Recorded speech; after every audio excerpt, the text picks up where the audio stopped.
everyone, in this video we'll be studying about classification of polygon, which means कि हम polygons को किस तरीके से classify कर सकते हैं या हम कहते हैं कि types of polygon क्या क्या हो सकते हैं।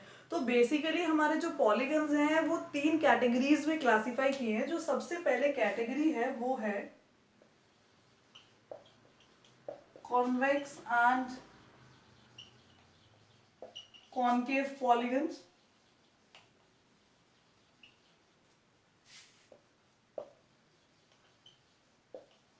Simple and complex polygons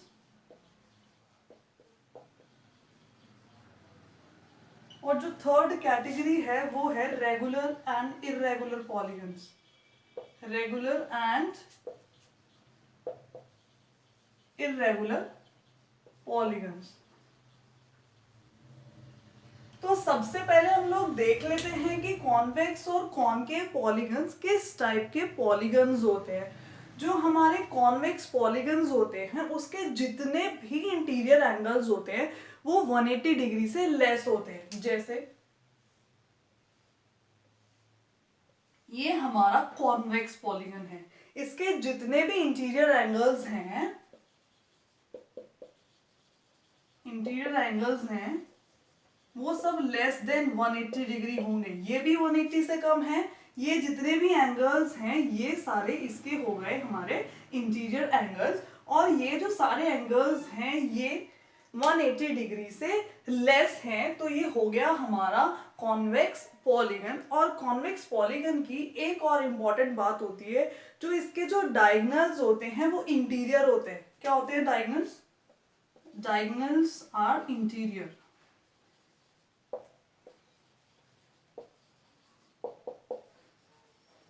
suppose मैं इसके डायगोनल्स बनाऊं।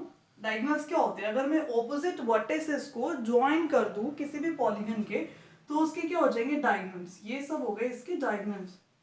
तो इसके जितने भी डायगोनल्स हैं वो सारे अंदर बने हैं। तो ये क्या हो गया? मेरा कॉन्वेक्स पॉलीगन। इसमें हम और भी फिगर ले सकते हैं। सपोज इस टाइप की कोई फिगर हो, इसमें भी ऐसे डायगोनल्स बनेंगे, डायगोनल इसके भी अंदर ही बनेंगे, और इसके भी जितने भी इंटीरियर एंगल्स हैं ये सभी क्या है? 180 डिग्री से लेस हैं। तो ये हमारा कौन सा पॉलीगन हो गया? ये हो गया हमारा कॉन्वेक्स पॉलीगन्स। अब आती है बात कॉनकेव पॉलीगन्स की।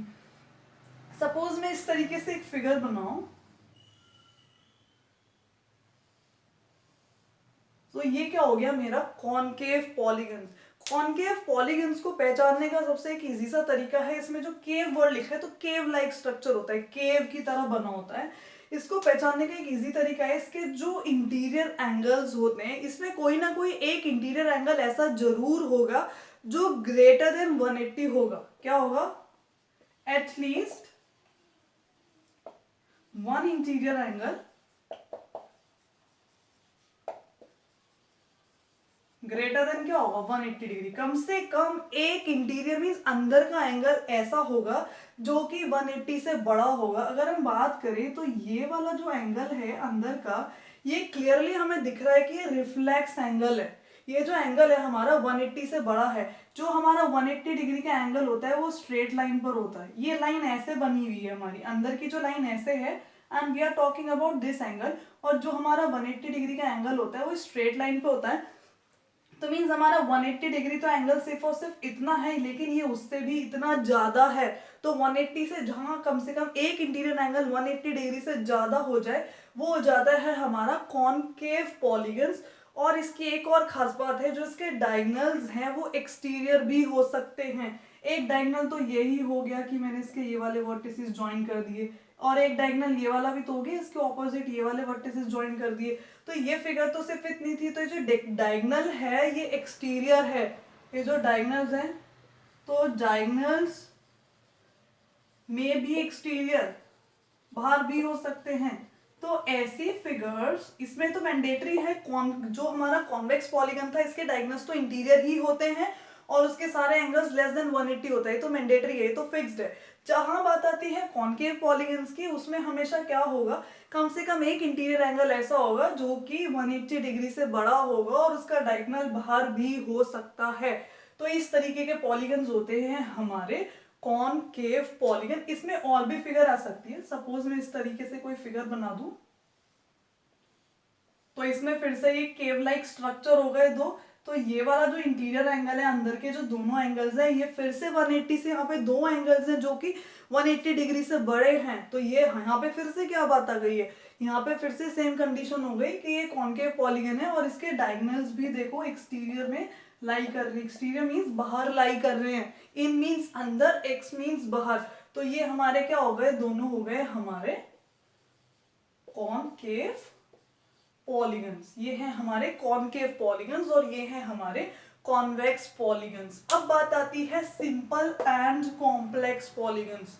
सिंपल पॉलीगन्स वो होते हैं जो अपने आप को इंटरसेक्ट नहीं करते, मीन्स जो अपने आप को काटते नहीं हैं, और कॉम्प्लेक्स पॉलीगन वो होते हैं जो अपने आप को काट लेते हैं, मीन्स अपने आप को इंटरसेक्ट कर लेते हैं। ये जो हमारे कॉन्वेक्स पॉलीगन्स हैं, ये जो कॉन्वेक्स पॉलीगन्स हैं ये अपने आप को काट नहीं रहे, कोई भी लाइन अपने ऊपर क्रॉस नहीं कर रही है, वापस अपने आप को कट नहीं कर रही, इंटरसेक्ट नहीं कर रही। तो जो हमारे कॉन्वेक्स जो पॉलीगन्स होते हैं वो सिंपल भी होते हैं, जो हमारे कॉन्वेक्स पॉलीगन हैं वो सिंपल पॉलीगन्स भी होते हैं। लेकिन जब बात आती है कौन से वाले पॉलीगन्स की, कॉम्प्लेक्स पॉलीगन्स की, वो अपने आप को इंटरसेक्ट करते हैं। इंटरसेक्ट कैसे करते हैं, सपोज मैं एक स्टार जैसी फिगर बनाऊं, पॉलीगन की खास बात ये तो है कि वो लाइन सेगमेंट से बना होगा और वो क्लोज भी होगा, ये भी लाइन सेगमेंट से बना है, ये भी क्लोज है, लेकिन जो इसकी लाइंस हैं वो एक दूसरे को इंटरसेक्ट करके निकल रही है, मीन्स कट करके निकल रही है। तो ये वाली जो फिगर है हमारी, ये हो गई हमारी कॉम्प्लेक्स पॉलीगन, क्योंकि ये लाइन जो है आपस में इंटरसेक्ट कर रही है, इंटरसेक्ट कर रही हैं। तो ऐसी फिगर्स जो अपने आप को इंटरसेक्ट करती हैं वो हो जाती हैं कॉम्प्लेक्स पॉलीगन्स। और जब बात आती है सिंपल पॉलीगन्स की, तो सिंपल पॉलीगन्स में लाइंस जो हैं आपस में इंटरसेक्ट नहीं करती हैं। हम इसको ड्रॉ करके देख लेते हैं एक बार।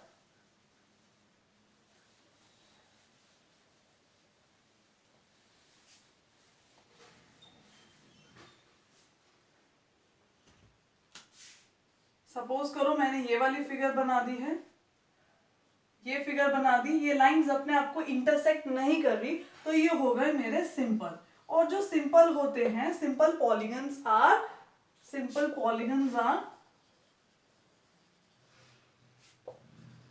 Convex polygons. जो सिंपल होते हैं वो कॉम्प्लेक्स पॉलीगन्स तो होते ही हैं। अब बात आती है कॉम्प्लेक्स पॉलीगन्स, तो ये जो स्टार लाइक फिगर है ये अपने आप को इंटरसेक्ट कर रही है, क्या कर रही है, अपने आप को इंटरसेक्ट कर रही है, ये जो स्टार है, तो ये क्या हो गया, कॉम्प्लेक्स पॉलीगन। कॉम्प्लेक्स पॉलीगन, इसकी जो खास बात होती है सिंपल पॉलीगन्स की, वो होती है नॉन इंटरसेक्टिंग। ये नॉन इंटरसेक्टिंग होते हैं, मींस अपने आप को कट नहीं करते। और जहां बात आती है कॉम्प्लेक्स पॉलीगन्स की, वो क्या होते हैं, इंटरसेक्टिंग। इंटरसेक्टिंग, ये अपने आप को कट कर लेते हैं। अब बात आती है रेगुलर एंड इरेगुलर पॉलीगन्स, जो कि पॉलीगन्स की लास्ट कैटेगरी है। Let us see what are regular and irregular polygons now. Regular, the word regular polygons here means, the word regular itself says all sides and angles are equal. जितनी भी sides और जितने भी angles उस polygon में होंगे वो सब क्या होंगे, इक्वल होंगे। जैसे कि इक्विलेटरल ट्राइंगल ले लेते, इक्विलेटरल जो ट्राइंगल होता है उसकी सारी साइड्स इक्वल होती हैं। अगर ये 5 सेंटीमीटर है तो ये भी 5 होगी, ये भी 5 होगी, और ये जो सारे एंगल्स होते हैं इक्विलेटरल ट्राइंगल के ये भी इक्वल होते हैं, ये होते हैं 60-60 डिग्री, 60-60-60। तो ये है हमारा इक्विलेटरल ट्राइंगल, इक्विलेटरल ट्राइंगल। इसमें स्क्वायर भी आ सकता है, स्क्वायर की भी क्या खास बात है, स्क्वायर के भी जो सारे एंगल्स होते हैं ये सब क्या होते हैं, 90-90 होते हैं, इसके सारे एंगल्स सेम होते हैं, और स्क्वायर की भी सारी साइड्स क्या होती है, सेम होती हैं। तो ऐसे पॉलीगन्स जिनकी सारी साइड्स और सारे एंगल्स इक्वल होते हैं वो होते हैं हमारे regular polygons. When we come to irregular polygons तो उसका जस्ट ऑपोजिट हो जाता है कि उसकी सारी साइड्स और एंगल्स सेम नहीं होते। All sides and angles are not same. Suppose करो मैं ले लूं इसमें रेक्टेंगल, ये क्या हो गया, एक रेक्टेंगल। रेक्टेंगल की बात आती है तो ये सारे एंगल्स तो सेम होते हैं, सारे एंगल्स 90 90 90 90 होते हैं, लेकिन ये वाली जो साइड है इसके इक्वल है और ये वाली जो साइड है इस वाली साइड के इक्वल है, मींस ये सारी साइड्स इक्वल नहीं है आपस में। तो ये क्या हो गया, इरेगुलर पॉलीगन हो गया। इसमें हम ऐसे एक स्केलिंग ट्राइंगल भी ले सकते हैं। ये तीनों साइड्स अलग अलग है, इसकी जो मेजरमेंट है मान लो ये 5 सेंटीमीटर है, ये 6 सेंटीमीटर है, ये 8 सेंटीमीटर है, तो ये सारी साइड्स अलग अलग हैं और इसके जो सारे एंगल्स हैं स्केलिंग ट्राइंगल के वो भी अलग होते हैं। तो ऐसा ट्राइंगल जिसकी सारी साइड्स अलग अलग होती है वो होता है स्केलिंग ट्राइंगल। उसको लिख लेते हैं स्केलिंग ट्राइंगल। तो स्केलिंग ट्राइंगल भी क्या है हमारा, इरेगुलर पॉलीगन। तो ये थी हमारी कैटेगरीज ऑफ पॉलीगन्स। तो सबसे पहले कैटेगरी जो हमने डिस्कस करी that was convex and concave polygons, second was simple and complex polygons, and third is regular and irregular polygons. So this was all about the classifications of polygon. So if you like my video, don't forget to like, share, comment and subscribe. If you have any query, you can discuss in the comment section. Oh, so thank you all.